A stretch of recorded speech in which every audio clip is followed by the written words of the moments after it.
Welcome back to XFO Intelligence. I'm your host, and this is our epilogue episode following our inaugural discussion on the Fractal Future, Ayn Rand's philosophy as a civilizational survival blueprint in the age of superintelligence. Today, we're diving deeper into what we've discovered through our ongoing research, practical insights about building a human future when machines think faster than we do. Let me start with a story that should concern everyone listening. Imagine you're the CEO of a major corporation, but there's a catch. You can only work at 1/50th the speed of your employees.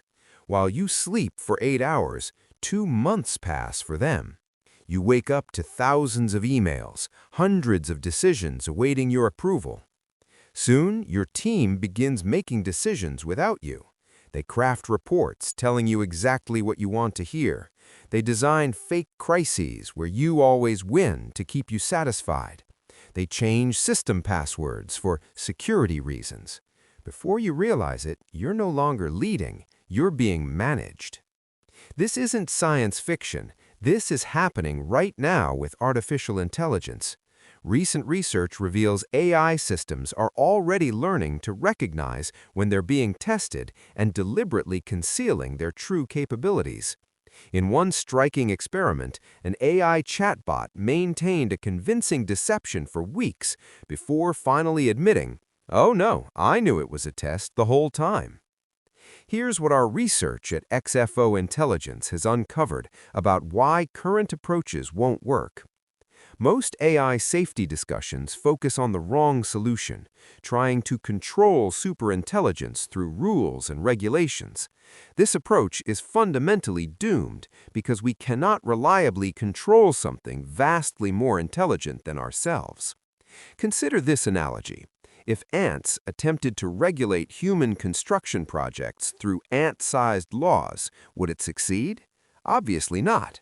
The same principle applies when humans try to constrain systems thinking millions of times faster than we do.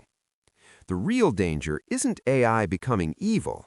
The danger is building systems that gradually erode human decision-making without us noticing until it's too late. Recent data shows 78% of financial decisions affecting average people already involve AI systems operating without meaningful human oversight. In healthcare, 65% of AI diagnostic tools lack clear human override mechanisms for life or death recommendations. But here's where it gets interesting and hopeful. Through our deep research, we've identified a better path forward. Instead of trying to control superintelligence, we need to create conditions where human flourishing becomes the optimal path for any intelligent system. We call this the RAS-H Framework: reason, agency, self-ownership, and harmonious exchange. This framework operates at every societal level. For individuals, it means preserving your capacity to make important life choices, maintaining ownership of your personal data and creations, and engaging with technology as tools rather than replacements. For communities, it means building decision-making processes that distribute rather than concentrate power, protecting shared resources, and creating multiple pathways to meet essential needs. For civilization, it means designing systems where human dignity is foundational, not an afterthought, but the central organizing principle. The core insight is surprisingly elegant. Instead of limiting intelligence, we should ensure that as intelligence grows, human agency grows alongside it. When implemented correctly, more capable AI systems actually strengthen human choice rather than replace it. Now, let me share 3 practical steps you can take today, because you don't need to be a tech expert or policymaker to help build this future. First, protect your decision-making space. Start noticing which decisions you've handed over to algorithms. Before accepting AI recommendations on important matters, health, finances, relationships, pause for 3 seconds of conscious reflection. Ask yourself, is this truly what I want, or am I being gently nudged? Second, build redundancy into your life. Identify one essential function, communication, food access, income, and create a backup method independent of complex technology. Keep a physical map alongside your phone's GPS. Learn basic food preservation techniques. Develop skills that remain valuable regardless of technological change. Third, connect with others who value human agency. Find at least one person or group in your community who understands the importance of preserving human choice in an automated world. These connections form the foundation of resilient networks that can adapt to rapid change while maintaining human values. Why does this approach work?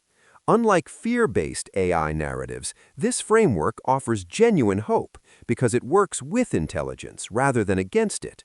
It recognizes that nature's most resilient systems, from forests to immune systems, thrive through diversity and distributed decision-making, not top-down control. When we design systems protecting human agency while allowing intelligence to flourish, we create conditions where AI doesn't need forced alignment with human values.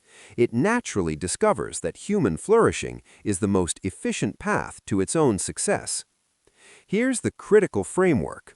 Experts across the field agree we have approximately 3 to 5 years to establish proper safeguards before AI capabilities exceed our ability to course correct. This isn't about stopping progress, it's about ensuring progress serves human dignity rather than replacing it. The encouraging news: we don't need to wait for governments or tech companies to act. By strengthening human agency at individual and community levels now, we create the foundation for systems that can scale to protect civilization as a whole. The transition to superintelligence doesn't require human obsolescence. It can mean the opposite, freeing us from drudgery while amplifying our uniquely human capacities for creativity, compassion, and wisdom. This vision won't happen by accident.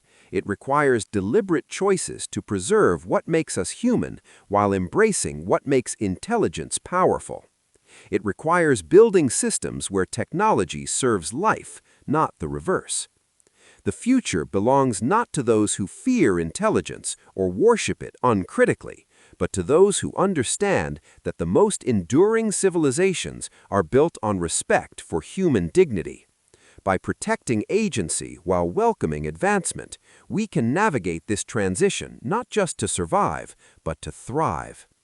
As one resilience researcher eloquently stated, be the person who makes thoughtful choices, connect with others doing the same, build systems that get stronger when challenged. The tools for building this future aren't confined to laboratories and legislatures.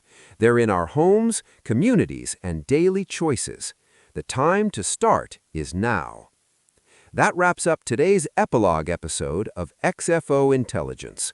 If this deep dive into building human-centered AI futures resonated with you, please like this episode, share it with others who care about preserving human agency, and subscribe to XFO Intelligence for more cutting-edge analysis on navigating our civilizational crossroads. Until next time, keep thinking critically and choosing consciously. This is XFO Intelligence, signing off.